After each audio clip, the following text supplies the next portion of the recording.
मैं मौजूद हूँ इस वक्त कासिम साहब के साथ। कासिम साहब यहाँ पे शॉप ओनर थे, यहाँ के बिजनेसमैन थे। इनसे बात करते हैं, पूछते हैं कि इतनी खतरनाक आग कैसे लगी, क्या वजूहात थी। कासिम साहब, एक तो बहुत अफसोस हुआ, अल्लाह ताला आपको सब्र जमील अता करे, आमीन, आप सब लोगों को, आपकी बरादरी को। लेकिन एक सवाल तो लोग आपसे पूछ रहे होंगे कासिम साहब कि नुकसान तो हुआ, लेकिन क्या रियलाइज हुआ कि हमारी गलती क्या थी, हम कहाँ गलत हुए, हमें क्या करना था, क्या नहीं करना था, इस बारे में हमारा एहसास कहाँ है? गलती तो इस हादसे में कुछ पता नहीं चली ना, क्या थी क्या नहीं थी। 10:15 पे एक सीढ़ी के पास से धुआं निकलना शुरू हुआ। वो धुआं निकला तो मैं अपने भतीजे को लेने गया। मैंने कहा यार चलते हैं, हमारा बंद करने का टाइम था। तो उसने कहा चाचा आप 5 मिनट ठहरें, मैं चल रहा हूँ। जैसे मेरा भतीजा 5 मिनट के बाद आया तो एक सीने से धुआं उठना शुरू हुआ। वो 10:15 बजे का टाइम। धुआं ऐसे उठे तो मैंने कहा हल्की फुल्की आग होगी। तो हमारी मार्केट में अल्हम्दुलिल्लाह सिलेंडर वगैरह लगे हुए हैं, तो सिलेंडर वगैरह उसमें मारे तो फिर धुआं एकदम आनन फानन शुरू हो गया। लोगों ने भगदड़ मचा दी, यार ये एकदम अचानक क्या हो गया। तो हम लोग ने कहा कि दुकानें वगैरह छोड़ो, स्टाफ को कहा कि आप निकलने वाली करो, जान बचाओ, जान है तो सब कुछ है। तो मेरा स्टाफ पूरा निकल गया। 2 बंदे मेरे रह गए, मेरे स्टाफ के, वो अभी तक अंदर ही है। कासिम भाई, 2024 में कोई 2500 के करीब, 2025 में 2500 के करीब आतिशज़दगी के वाक़यात हुए। तकरीबन कोई हमने 2 सालों में 5000 वाक़यात सिर्फ इस शहर ने देखे हैं, लेकिन फिर भी ये शहर सीख नहीं रहा है। क्या आपको इस बात का गम नहीं है हुजूर कि हमारा ये सड़क का हाल देखिए, बिल्डिंग का हाल देखिए? तो है सर, अब क्या कर सकते हैं, आप बताएं क्या। एज बिजनेस कम्युनिटी आप आवाज़ भरपूर तरीके से उठाइए कि दोबारा ऐसा ना हो। अल्लाह करे ऐसा ना हो, कहीं भी नहीं हो। हमारी मार्केट के अलावा किसी का भी नुकसान नहीं होना चाहिए। बहुत बहुत शुक्रिया कासिम भाई, बहुत बहुत शुक्रिया। क्योंकि इतने नुकसान के बाद अगर किसी में बोलने की, हमारे हिम्मत वाले, ईमान वाले लोग हैं जिनके पास अभी तक बात है, ना उम्मीदी कुफर है, यकीनन उम्मीद रखनी चाहिए। थैंक यू कासिम भाई, थैंक यू। आइए, यहाँ बड़ी तादाद में लोग जमा है, आइए इनसे पूछते हैं कि इनकी यहाँ आने की क्या वजह है। आइए मेरे साथ। यहाँ आना कैसा हुआ आपके लिए? यहाँ पे बंदा आपका फंसा हुआ है? पड़ोसी है आपका? भाई नाम है उसका। अल्लाह ताला उनको, आप बताओ, अल्लाह उनके लिए आसानी करे। आप कब से खड़े हैं यहाँ पे?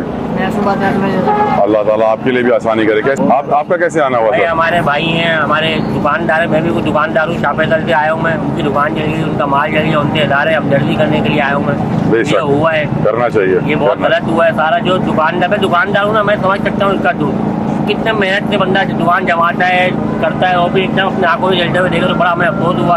हम तमाम ताजी बरादरी के साथ हैं, सब लोग हमारी दुआएं के साथ, अल्लाह पाक इनको सब कुछ देखते हो मान रहे। जो लोग अंदर है वो बाहर आ जाए, साथ चाहिए तो उनके गवाले परेशान है बेचारे।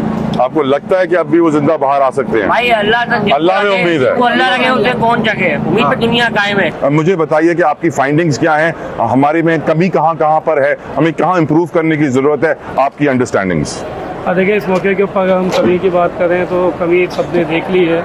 इंसानी जानों का जो ज़िया है उसका कोई मुतबादिल नहीं हो सकता। तो इस ज़ाहिर है कि हमारी कमी और कमज़ोरियों की वजह से हुआ है। लेकिन ये ज़रूर है कि हर दफ़ा हर हादसे के बाद हम लोग थोड़ी देर के लिए उठते हैं और हादसे के बाद सब भूल जाते हैं। फिर एक हादसा हुआ, पहले भी हम देख सकते हैं कि आरजे मॉल का वाक़या हो, कोऑपरेटिव का वाक़या हो, अर्शी मॉल का वाक़या हो, या ये एक सानहा इतना बड़ा सानहा हो, हम उसको सीखने के लिए तैयार नहीं है। कोई पूछने वाला नहीं है कि ये बिल्डिंग अगर बनी थी तो ये फायर एग्जिट क्यों नहीं था।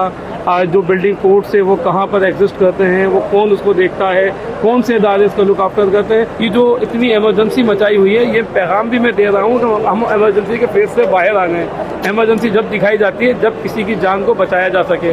अब चूँकि यहाँ से सिर्फ डेड बॉडी रिकवर करनी है तो जज्बाती अंदाज में करने के बजाय तकनीकी काम करें। एंड थैंक यू शेख साहब, आपकी खिदमत के लिए, आपकी तंजीम की खिदमत के लिए। अब बात ये फायर ऑपरेशन इस वक्त भी चल रहा है रेस्क्यू का, ये मैं देख रहा हूँ, क्या आपको लगता है ये प्रॉपरली इक्विप थे, इनके पास मास्क थे, इनके पास साजो सामान पूरा था?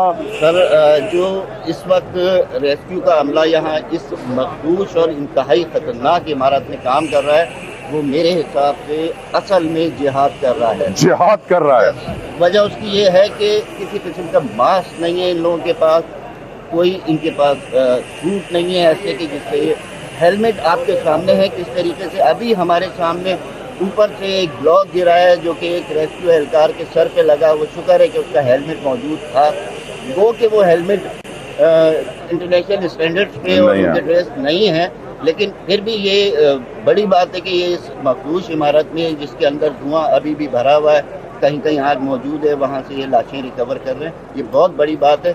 और इसके लिए इंतज़ामिया को सोचना चाहिए, हुकूमतों को सोचना चाहिए कि इन लोगों को जो इस मुश्किल हालात में, कठिन हालात में काम कर रहे हैं, लोगों को बचाने की कोशिश कर रहे हैं। आसिफ साहब, आप कब पहुंचे थे, आपने क्या देखा, फायर फाइटिंग ऑपरेशन कैसा रहा?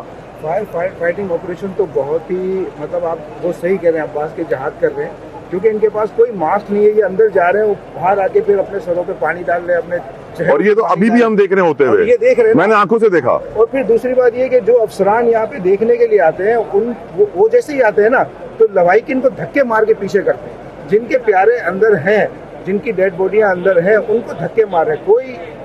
कोई इनको सहूलत नहीं लगी, कोई टेंट बांध ले, उन लोगों को बिठाएं जो गमज़दा हैं बेचारे, जिनके प्यारे जो हैं अंदर। जाहिर सी बात है, अब बचना तो मुश्किल ही काम है, उनकी लाशें पड़ी हुई हैं, लेकिन आप उनको कम से कम धक्के तो ना दें। खुर्शीद भाई, आप भी माशाल्लाह से कराची के बहुत सारे आगे दे चुके हैं, हमने बल्दिया भी देखा है, हमने इंसानों को जिंदा जलते हुए देखा है, बिल्डिंगों तो छलांगे लगाते हुए देखा है, बहुत सारी वीडियोस वायरल होते हुए देखी हैं। क्या हमने कोई सबक सीखा है खुर्शीद आलम साहब? हमने कोई सबक नहीं सीखा, और एक शेर यहाँ पे जरूर आपके सामने अर्ज करूंगा Please. कि वक्त करता है परवरिश बरसों, हादसा एकदम नहीं होता। जी हाँ। ये हादसा भी एकदम नहीं हुआ। हमने कोऑपरेटिव मार्केट की आग से सबक नहीं सीखा, आरजे मॉल की आग से सबक नहीं सीखा। बल्दिया फैक्ट्री तो खैर एक बहुत बड़ी मिसाल है ना, वो पाकिस्तान का 9/11 था। 9/11 क्या अब आप जैक्साबाद मार्केट का इंतजार करेंगे, जहाँ 5000 दुकानें, यहाँ 1200 दुकानें थी, 4000 लोगों का खानदान था, वाबस्ता था इस जगह से, रोजगार लगा हुआ था। सबसे अहम बात यह है कि अभी तक हमें ये नहीं मालूम कि आग लगी थी या लगाई गई थी। इस सड़क की अहमियत आप जानते हैं? अच्छा, बड़ी खूबसूरत बात कर दी खुर्शीद साहब आपने। ये भी तारीख गवाह है कि कराची के बहुत सारे इदारे ऐसे हैं जहां जब आगे लगती हैं तो कहा जाता है कि ये लगाई गई हैं, रिकॉर्ड जलाया गया है, कोई इंश्योरेंस क्लेम मांगा गया है। खुर्शीद साहब, इसकी भी बड़ी तारीख है, चाहे हमारे रेवेन्यू के कागजात हो, अदालतों के कागजात हो, दूसरे सरकारी कागजात हो, यूं जल जाते हैं। बिल्कुल ऐसा ही है। और फिर सबसे अहम बात यह है कि जैसे अब्बास ने कहा, हमारे जो फायर रजाकार यहाँ मौजूद हैं, चाहे वो 1112 के हों या KMC के फायर फाइटर्स हों, इनके पास मुकम्मल आलात नहीं है, शील्ड नहीं है, इनके पाइपों में आपको लीकेज मिलेगी। इंटरनेशनल स्टैंडर्ड ये है कि 1 लाख की आबादी पर एक फायर स्टेशन होने चाहिए। अगर कराची की आबादी को जो सरकार कहती है 2 करोड़ है, तो कम से कम भैया 200 फायर स्टेशन होने चाहिए थे। हैं बामुश्किल 30, फाइल कितने हैं, कितने फायर फाइटर्स होने चाहिए?